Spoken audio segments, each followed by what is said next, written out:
Hi everyone, are you ready for today's Wayside School? Yes? Hope you're having a good day, doing some fun things. I miss you. Don't know if I've said that or not. We are on chapter 26, Terrence. I really like this chapter. I like the whole book, but this chapter is funny. I think you're really gonna like it. Terrence was a good athlete, but a bad sport. Do you know what that means? Go ahead, tell me. Yep. Okay, so he's really good at playing sports, but he has kind of a bad attitude. Very good. Rondi and Allison were playing two square with a red ball. Can I play? Asked Terrence. No, Allison replied. You have to let me play, Terrence said. Lewis says we have to share the balls. Well, we're not sharing with you, said Allison. I'll let him play, said Rondi. All right, said Allison. We'll play three square. You better play right. I will, said Terrence. Allison bounced the ball to Rondi. Rondi bounced it to Terrence. Terrence caught it and kicked it over the fence. You have to go get it, said Allison. Shut up, Dixie Cup, Terrence answered. Rondi ran and told Lewis. DJ and Damien were playing basketball. Uh-oh, here comes Terrence, said Damien. Hey, let me play, said Terrence. Get lost, Terrence, said Damien. You have to share the ball. Lewis says so, said Terrence. Okay, but just throw it in the basket. Don't kick it, said Damien. I won't, said Terrence. First, Damien took a shot. It bounced off the backboard and through the hoop. Next, DJ took a shot. He threw it underhand way up in the air. It came down through the hoop without touching the rim. Swish. Then Terrence took a shot. He kicked it over the fence. You idiot, said Damien. Take a train, peanut brain, said Terrence. DJ went and told Lewis. Stephen, Calvin, Joe, John, and Leslie were playing Spud. Stephen was it. Everyone else had a number. Stephen had to throw the ball up in the air and call out a number. The person who had that number had to try and catch the ball. Can I play? Asked Terrence. No, said Calvin. You'll just kick the ball over the fence. No, said Joe. No way, said John. No, said Leslie. Sure, said Stephen. Newcomers are it. He gave the ball to Terrence. Just throw the ball up in the air and call out a number between 1 and 5. Okay, said Terrence. The children formed a circle around Terrence. 1,000,000, yelled Terrence as he kicked the ball over the fence.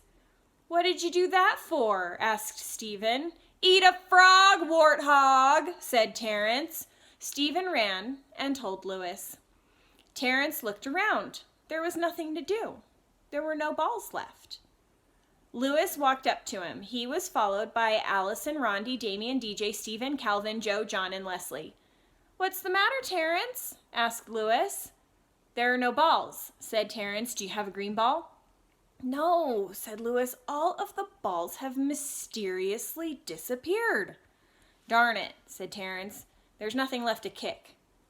Nothing left to kick? Asked Lewis. Oh, I don't know about that. What do you think, Rondi? Is there anything left to kick? Rondi thought a minute. Then she smiled. She was missing her 2 front teeth.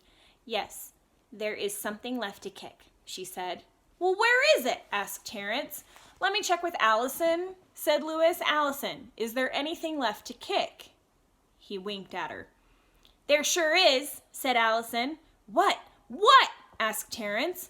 How about you, Damien? Asked Lewis. Can you think of anything? Damien nodded his head yes. Well, what is it? Asked Terrence. He couldn't wait. DJ, we got anything around here to kick? Asked Lewis. DJ smiled. Yes, we do, he said. Give it to me. Give it to me, Terrence demanded. I don't know if I should, said Lewis. What do you think, Calvin? Should I give it to him? I think you should, said Calvin. You heard Calvin, said Terrence. Give it to me. Not so fast, said Lewis. Leslie, should I give it to him? Oh, yes, I think he deserves it, said Leslie. Give it to me. Give it to me, Terrence repeated. Do you think he deserves it, Joe? Asked Lewis. Yes, I think so, said Joe. What about you, John? Asked Lewis.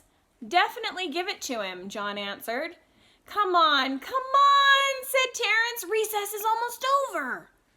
We'll leave it up to Stephen, said Lewis. Whatever he says goes. Let him have it, said Stephen. You heard him, Louis, said Terrence. Let me have it. Okay, said Louis. He picked Terrence up and kicked him over the fence. Ha! That's what you get for being a bad sport, huh? Not playing nice with the other kids. All right, one more chapter, chapter 27. Joy. Joy had forgotten her lunch at home. It was lunchtime. She was hungry. She didn't have a meal ticket. If she had had a meal ticket, she could have had a lunch from Miss Mush, the lunch teacher. She'd have to be terribly hungry to eat a lunch made by Miss Mush. Even an empty brown paper sack would taste better. But that's how hungry Joy was. Damien hadn't forgotten his lunch. He had brought a lovely turkey sandwich, a big piece of chocolate cake, and a crisp red apple. All he needed was a glass of milk. He could get that from Miss Mush. Miss Mush didn't know how to ruin milk. Damien left his lunch on his desk and went to the end of the milk line. Joy didn't waste any time. She reached into Damien's sack and took out the apple. But then she spotted the turkey sandwich. She put back the apple, took the sandwich, and noticed the chocolate cake. Then she put back the sandwich and took out the cake. But then Joy had second thoughts. She put back the cake. Then she grabbed Damien's whole lunch. First she ate the sandwich. It was in a baggie. When she finished the sandwich, she placed the baggie on Jason's desk. Next, she ate the chocolate cake. It was wrapped in wax paper. She put the wax paper on Allison's desk. She ate the apple last. She placed the apple core on Dee Dee's desk.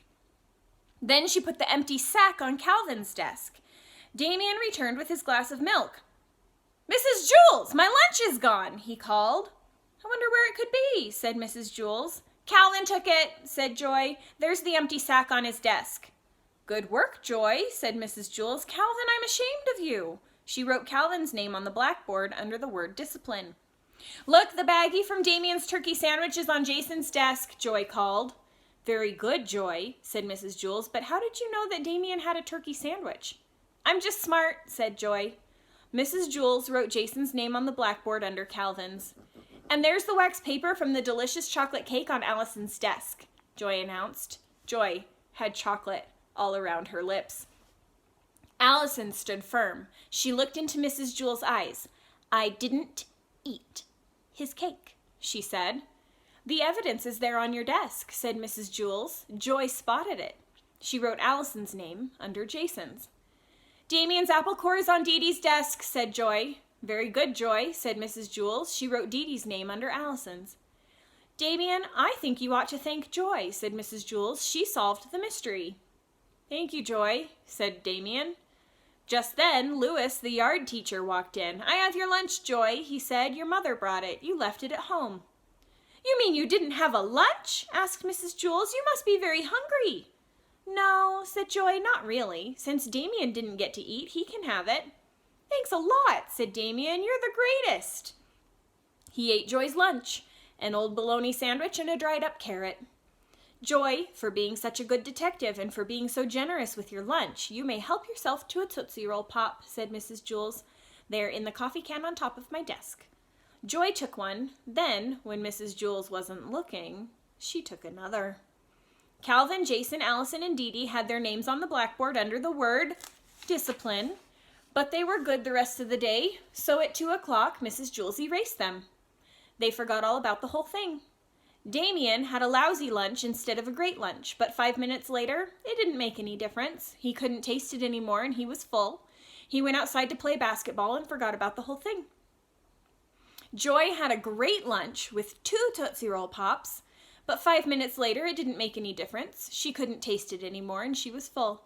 And at dinner time, she was hungry just the same. But a horrible thing happened. Joy couldn't forget about filching Damien's lunch, and for the rest of the year, every turkey sandwich, piece of chocolate cake, apple, and Tootsie Roll Pop tasted like Miss Mush's porridge. Don't take people's lunches. It's not nice. All right. You guys, get outside, do something in the sunshine, have some fun, and I will see you next time. Bye!